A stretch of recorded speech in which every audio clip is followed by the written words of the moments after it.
जय हिंद। आइए daily GK GS का टेस्ट नंबर ये आज हम लोग यहाँ पर 15 कम्प्लीटली देखेंगे। ये खान सर के द्वारा ये चलाया जाता है। इसमें से आप जानते हैं कि इसमें 50 क्वेश्चंस रहता है, काफी शानदार क्वेश्चंस इसमें सेट किया हुआ रहता है उनका टीम के द्वारा। और इसमें से आपको सभी तरह के क्वेश्चंस मिलेंगे। आपको जीके भी रहता है, इसमें साइंस भी रहता है आपको, और करंट अफेयर भी रहता है, यानी कि सभी क्वेश्चंस का यह मिश्रित रूप रहता है। तो चलिए अब सीधे बिना समय को गंवाए हुए हम लोग सीधे क्वेश्चन के ऊपर आते हैं। तो याद और अगर आप मेरे चैनल पर नए हैं तो प्लीज मेरे चैनल को सब्सक्राइब कीजिए। चलिए आते हैं क्वेश्चन के ऊपर।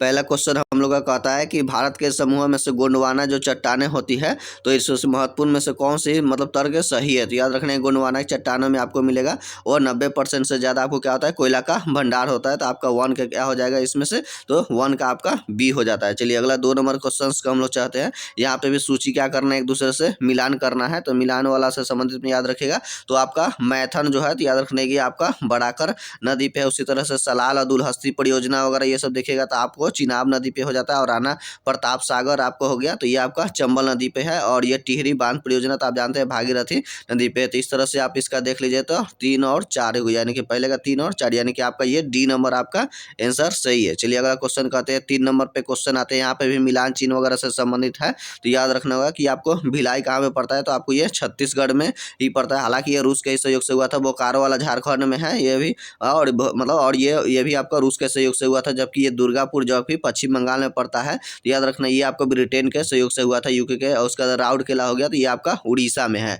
तो उड़ीसा में है। जबकि और ये वाला आपको पश्चिमी जर्मनी के सहयोग से हुआ था। तो इसका मिलान चिन्ह में देख लेते हैं तो 3 और 4, यानी कि इसका अगर देखेंगे तो देख लीजिए आपका 1 का ए और 1 और 2, यानी कि 1 और 2 इसमें से ए इसमें और इसमें है। और उसमें बाद में उसके बाद में सी का 4, तो सी का 4 में से इसमें से देख लेते ये हो गया आपका फाइनल रूप से बी नंबर इसका आंसर होगा। चलिए अगला क्वेश्चन देखते हैं। 4 नंबर क्वेश्चन है, सह्याद्री का मतलब उच्चतम शिखर कौन सा है। तो याद रखना यानी कि पश्चिमी घाट का तो सबसे ऊंचा शिखर में आपका कालसीबाई हो गया। उत्तरी सह्याद्री का ऊंचा चोटी आपको कालसीबाई होता है। जबकि ये दक्षिणी सह्याद्री का ऊंचा चोटी पूछता है तो आपको कुद्रेमुख पड़ जाता है। ये आपको जब ये कर्नाटक पड़ता है। जबकि ये दक्षिण भारत का सबसे ऊंचा चोटी अन्नामुदई जो कि अन्नामलाई की पहाड़ी पर ऊंचा है, जो चोटी पर स्थित है। जबकि ये नीलगिरी की पहाड़ी का ऊंचा चोटी आपका दोदा बेटा है, जो कि दक्षिण भारत का दूसरा ऊंचा चोटी है। तो ये क्वेश्चन पे आपको याद रख लेना होगा। चलिए अगला क्वेश्चन बढ़ते हैं। हालांकि इसमें से याद रखिएगा 16 डिग्री एक अक्षांश रेखा होता है। 16 डिग्री अक्षांश रेखा वो उत्तर सह्याद्री दक्षिण सह्याद्री को अलग करता है एक दूसरे से।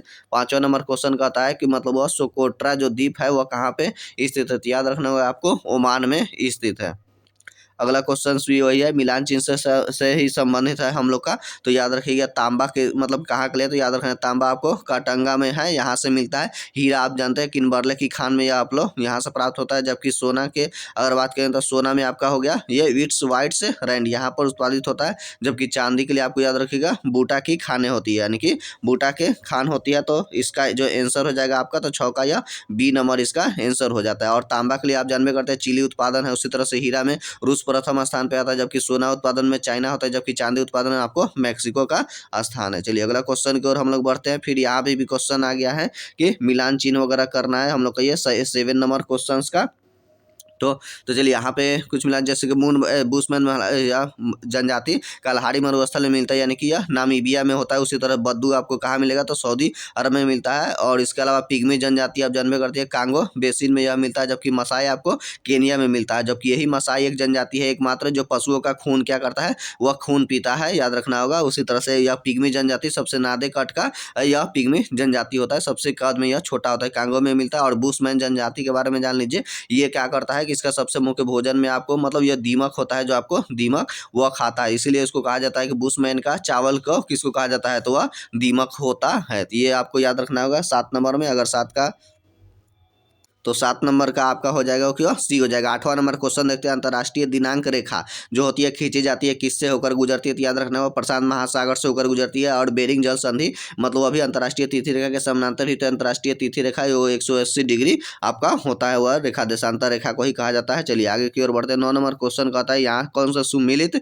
नहीं है, तो सुमिलित नहीं है तो याद रखना होगा कि तो याद रखना ये भोरघाट नहीं है, ये आपको भोरघाट मुंबई में पड़ता है। इसके अलावा याद रखिए बोमडिला आपको ये अरुणाचल प्रदेश में तो है नथुला दर्रा जयलेपला सिक्किम में है, जबकि ये पालघाट दर्रा आपको केरल में पड़ता है। तो याद रखना ये भोरघाट आपको मुंबई में पड़ता है, हमें नहीं, यानी कि आपका 9 का सी हो जाएगा। 10 नंबर क्वेश्चन है कि हैदर अली पहले भारतीय शासक था जिसने ब्रिटिश के विरुद्ध में बारूद का इस्तेमाल किया था। निम्नलिखित में से कौन सा युद्ध में से यह विजय भी हासिल किया हुआ था। तो याद रखना होगा कि प्रथम आंगल मैसूर युद्ध हुआ था, उसी में इसने मतलब क्या हुआ था, जीत लिया हुआ था, और उसमें ही पहली बार बारूद का हैदर अली ने किया हुआ था। और इसके अलावा दूसरा जो हुआ था 1780 से लेकर, याद रखना हुआ 1780 से लेकर 84 तक हुआ था। तो वह दूसरा युद्ध में ही मारा गया था, हालांकि उसमें जो 1782 में ही मारा गया था। याद रखना होगा कि यह 82 में ही मारा गया, हैदर अली पोटोनुआ के युद्ध में मारा गया था। चलिए अगला क्वेश्चन वांडीवास का युद्ध से संबंधित है जो 1760 में होता है। नेतृत्व करने वाले अधिकारी इनमें से कौन से थे। याद रखना कौन सा ब्रिटिश सेना का नेतृत्व करने वाला कौन सा था। तो इसमें से सर आयर कूट था, जबकि फ्रांसीसी की तरफ से याद रखना तो काउंट डी लाली, ये फ्रांस के तरफ से मतलब फ्रांसीसी की तरफ से व्यक्ति से था, और ब्रिटिश वाला में आपको याद रखना था आयर कूट था। ये फ्रांस और इसके बीच में मतलब ये इंग्लैंड के बीच में हुआ था, और अंतिम रूप से आप याद रखें जीत किसका हुआ था, तो इंग्लैंड का ही हुआ था, इसमें फ्रांस चलिए ब्रिटिश का हुआ था। अगला क्वेश्चन है 1765 में पुरंदर की संधि किसके बीच में हुआ था। तो याद रखना इस शिवाजी और जय सिंह के बीच में यह संधि हुआ था, जबकि जय सिंह याद रखना कि आप जन्म करते औरंगजेब के मतलब यह सहयोगी वगैरह में ये रहा हुआ था, और इसने धोखा के साथ में बुलाकर उसको कैद करवा दिया था, शिवाजी को और संभाजी को, उनके पुत्र को। चलिए अगला मगध का किस बिंबिसार का चिकित्सक था। याद रखना है मगध में बिंबिसार का चिकित्सक कौन था। तो वही राजवेद आप जन्मे करते हुआ जीवक था, इसने गौतम बुद्ध का भी सेवा वगैरह जाकर इसने किया हुआ था। उसके बाद में उज्जैन के राजा का भी किया हुआ था। कि सुल्तान 14 नंबर क्वेश्चन का था कौन सा सुल्तान ने फलों को गुणवत्ता सुधारने का उपाय किया हुआ था। तो याद रखना होगा, तो इसमें से कौन होगा, तो यानी कि फल के लिए तो याद रखना यह फिरोज शाह तुगलक था, इसने बहुत सारा बाग वगैरह 1200 करीब में बाग बगीचा लगाया हुआ था। बाकी सिकंदर लोदी ने इसमें 1504 में इसने आगरा सागर की स्थापना किया था, जबकि 6 में उसने क्या होता है उसकी राजधानी बना लिया था। शेर शाह सूरी ने ग्रैंड ट्रंक रोड वगैरह बनाया हुआ था, और ये तो आप एमबीटी को जनबे करते हैं, पगला बासा रक्त पिपासु वगैरह इसको कहा जाता है, एमबीटी को विरोधाभासों का मिश्रण में। चलिए अगला क्वेश्चन करता है वायु शुद्ध करता है। तो याद रखना है कि वायु को शुद्ध करने में आपका पेड़ पौधा ही आपका सहयोगी रहता है, क्योंकि ये आपको ऑक्सीजन हमें देता है, वो भी किससे, जल से ही मिलता है हमें ऑक्सीजन। यदि याद रखना है परासरण विधि द्वारा, ऑस्मोसिस विधि द्वारा जल को वह जाइलम ले जाता है, जबकि फ्लोएम विधि द्वारा याद रखना होगा कि वह बना हुआ भोज्य पदार्थ को शरीर के अंगों तक ले जाता है। और एक चीज याद रखना होगा विसरण विधि द्वारा ही क्या करता है आपको, वह क्या कहते हैं पौधा जो है कि वायुमंडल से CO2 को ग्रहण करता है और उसको क्या करता है ग्लूकोज में बदल देता है। तो ये सारे क्वेश्चंस भी आपको रिकॉल रखना ही होगा। चलिए सोडियम हाइड्रोक्साइड में फिनोप्थलीन द्वारा मतलब दर्शाया गया रंग कैसा होता है। तो याद रखना है कि उसको क्या होता है कि वह गुलाबी रंग का होता है, और ये सोडियम हाइड्रोक्साइड है NaOH है, इसे कास्टिक सोडा कहा जाता है, और इसका ही हार्ड साबुन में किया जाता है, जो नहाने वाला साबुन है कपड़ा खींचने वाला में। जबकि पोटेशियम हाइड्रोक्साइड इसे कास्टिक पोटास कहते हैं, और इसका प्रयोग नहाने वाला साबुन वगैरह में मुलायम साबुन में किया जाता है। ये भी सांसद क्वेश्चंस याद रखना होगा। ध्वनि की प्रबलता किसके अनुपातिक होता है, यानी किस समानुपाती होता है। तो याद रखना है कि उसके जो कंपन के आयाम का मतलब वह वर्ग होता है, यानी कि उसके जो तीव्रता होती है, याद रखना होगा वह की तीव्रता जो होता है, तीव्रता उसके आयाम का क्या होता है कि आयाम का इस तरह से मतलब देखिएगा तो वर्ग का हो जाता है, यानी कि जिसकी ज्यादा तीव्रता होगी उसकी आयाम उतना ही ज्यादा होगा। जो वस्तु जितना बड़ा होगा उसमें ज्यादा ही आयाम हो जाता है, ज्यादा आयाम होता है तो उसमें ज्यादा ही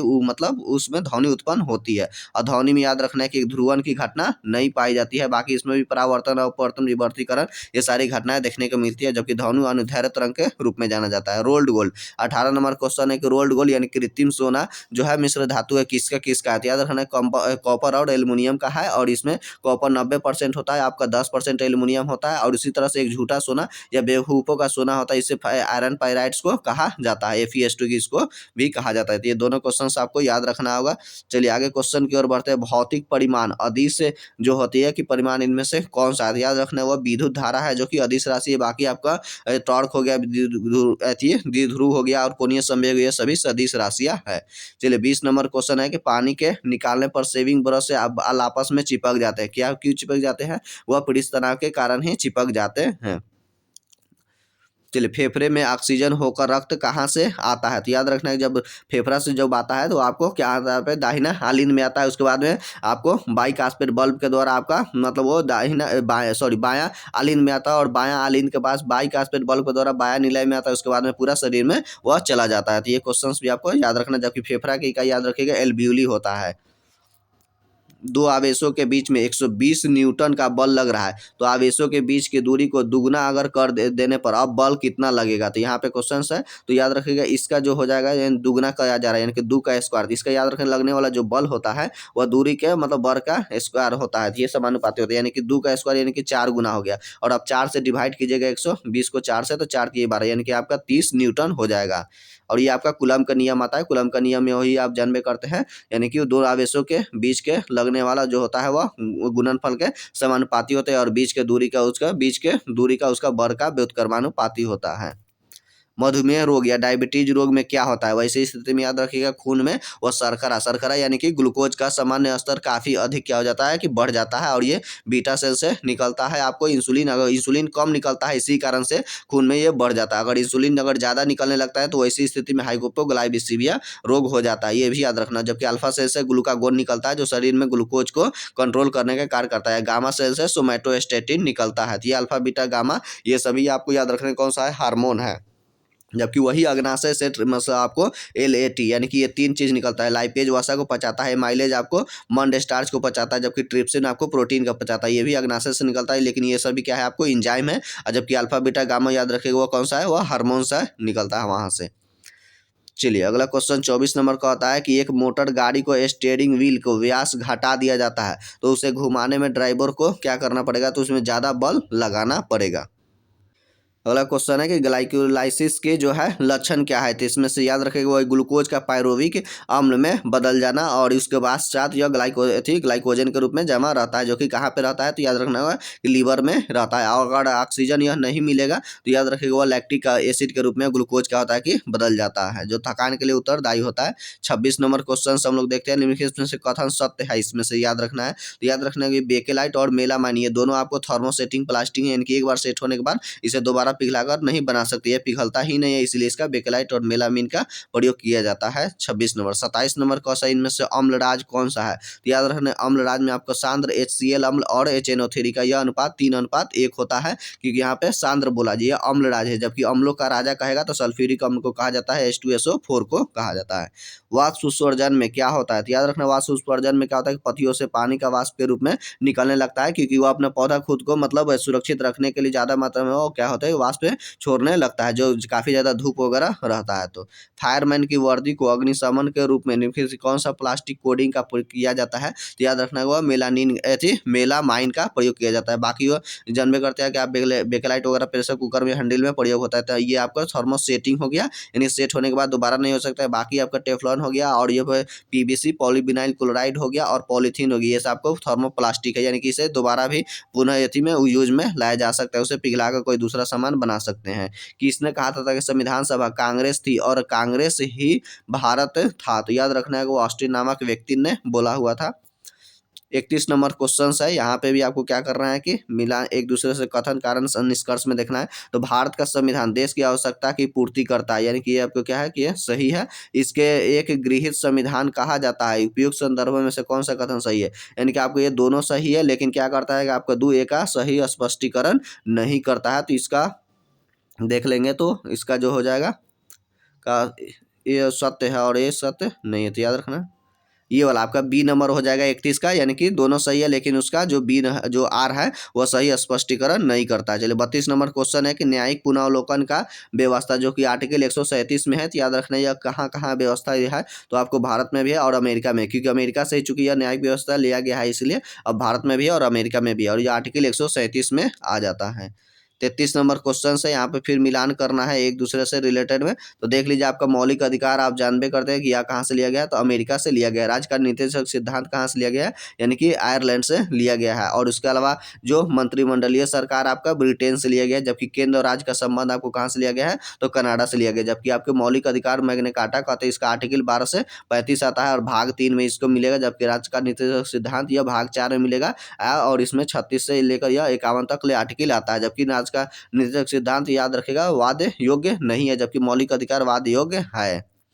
34 नंबर क्वेश्चन कहते हैं कि भारतीय गणतंत्र को लेकर 26 जनवरी 1950 को संवैधानिक वास्तविक क्या थी जब संविधान उसको लागू किया गया था। तो वैसे स्थिति में तो याद रखिएगा यह 34 नंबर क्वेश्चन का आपका क्या हो जाएगा सी, यानी कि संप्रभुत्व जो संपन्न था लोकतांत्रिक गणराज्य थी उस समय था। लेकिन अभी के समय में याद रखिएगा SSPLG यानी कि संप्रभुत्व समाजवादी पंथ निरपेक्ष लोकतांत्रिक और ये गणराज्य, ये आपको सजाने के लिए आता है। तो ऐसे भी आपका सहूलियत होगा, ये भी याद रखना होगा। चलिए 35 नंबर क्वेश्चन देखते हैं।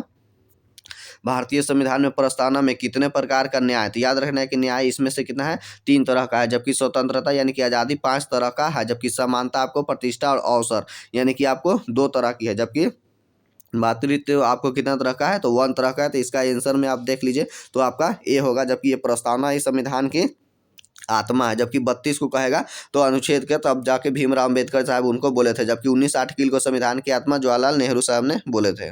चलिए 36 नंबर क्वेश्चन देखते हैं। संविधान में राष्ट्र उल्लेख का किन किन से नाम से किया गया था, भारत और इंडिया के नाम से सहयोगी मिलता है। इसमें याद रखना है कि आपको हिंदुस्तान शब्द का चर्चा नहीं मिलता है। और ये आर्टिकल कितना में है तो आपको 1 में है। हाल ही में वैश्विक आर्थिक मंदी का भारतीय अर्थव्यवस्था पर नकारात्मक प्रभाव पड़ा, विशेष रूप से मतलब यह प्रभावित रहा। तो याद रखना है कि वस्तुओं और सेवाओं का निर्यात से संबंधित है। चलिए 38 नंबर क्वेश्चन कहता है कि कौन सा कथन भारत के ग्रामीण शहरी प्रवास की प्रवृत्ति का सटीक वर्णन करता है। तो वैसे स्थिति में ग्रामीण क्षेत्रों से शहर केंद्र की ओर बढ़ता हुआ प्रवास, यानी कि शहर मतलब शहर की तरफ ही ज़्यादा ही हम लोग जा रहे हैं। तो उसी का याद 38 का ए नंबर आपका सही होगा। 39 नंबर क्वेश्चन है, कौन सी भारतीय अर्थव्यवस्था के सामने चुनौती इसमें से नहीं है। तो याद रखना चुनौती नहीं है, यानी कि गरीबी और असमानता चुनौती है, अपर्याप्त बुनियादी ढांचा ये भी चुनौती है, एक बड़ा मतलब अनौपचारिक क्षेत्र ये भी चुनौती है, लेकिन एक कुशल कार्यबल ये आपके लिए चुनौती नहीं है, क्योंकि यहाँ पे कार्यबल वगैरह उपस्थित मिल ही जाता है। तो याद रखना है कि इसका आंसर 39 का डी नंबर होगा। 40 क्वेश्चन कहता है कि आरबीआई मतलब जो मुद्रास्फीति को नियंत्रित करने के लिए मतलब क्या कौन सा उपयोग करती है। तो याद रखो वह मौद्रिक नीति का प्रयोग करती है, जबकि सरकार अगर करेगी मौद्रिक नीति को नियंत्रित करने के लिए तो याद रखना राजकोषीय नीति का प्रयोग करती है। 41 नंबर क्वेश्चन है कि किस बैंक को घरेलू मतलब वह प्रणालीगत रूप से महत्वपूर्ण बैंकों के सूची में मतलब बकेट 3 से बकेट 4 में स्थानांतरित कर दिया गया है। तो वह एसबीआई को कर दिया, यानी कि स्टेट बैंक ऑफ इंडिया को कर दिया है। किस राज्य सरकार ने प्रजा पालन अभियान शुरू किया है। तो प्रजा पालन में अगर देखना होगा तो इसका आंसर याद रखिएगा वह तेलंगाना किया हुआ है।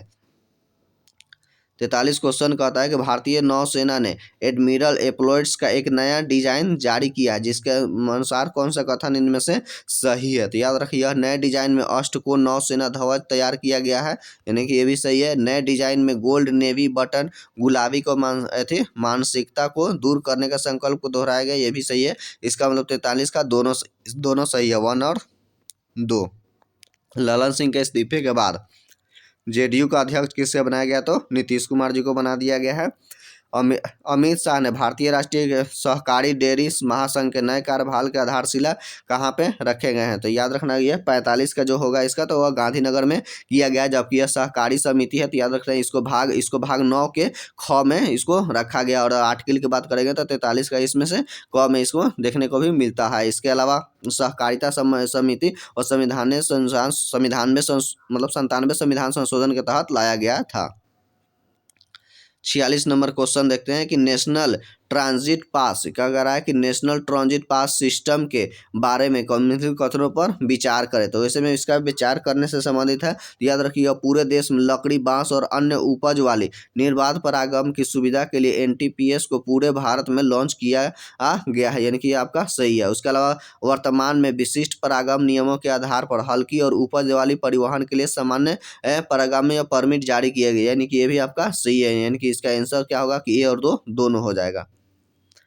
चलिए 47 नंबर का शायद कि नवंबर में कोर सेक्टर की उत्पादकता वृद्धि धीमी होकर कितना % हो गई है। तो याद रखें 7.8% हो गई। और कोर सेक्टर में कितने आते हैं तो 8 मतलब वस्तुओं को शामिल किया जाता है।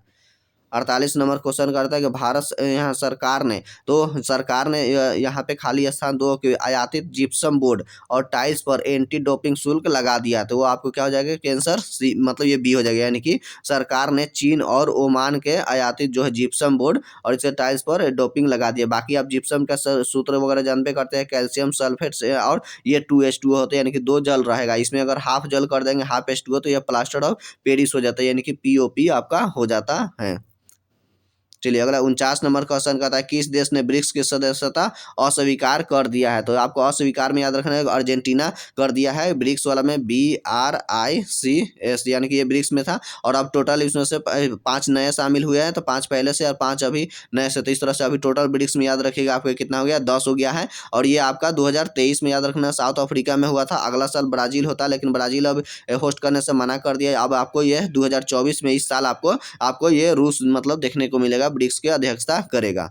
चलिए 12 नंबर है दिव्य कला मेला 23 का उद्घाटन कहाँ पे किया गया है। तो ये आपका दिव्य कला मेला आपको सूरत में से किया गया है, और सूरत में ही सबसे बड़ा हीरा का डायमंड मतलब बिल्डिंग वगैरह यहाँ पे स्थापित किया गया है। तो इस तरह से यह हमारा सेट क्या होता है कि कंप्लीट होता है। और इसी तरह से मेरा आगे का सेट देखने के लिए हमारे चैनल पे बने रहे। और आप मेरे चैनल पे नए थे तो प्लीज़ मेरे चैनल को सब्सक्राइब कीजिए, अपने दोस्तों में लाइक कीजिए, शेयर कीजिए। चलिए मिलते हैं नेक्स्ट वीडियो के साथ में। जय हिंद।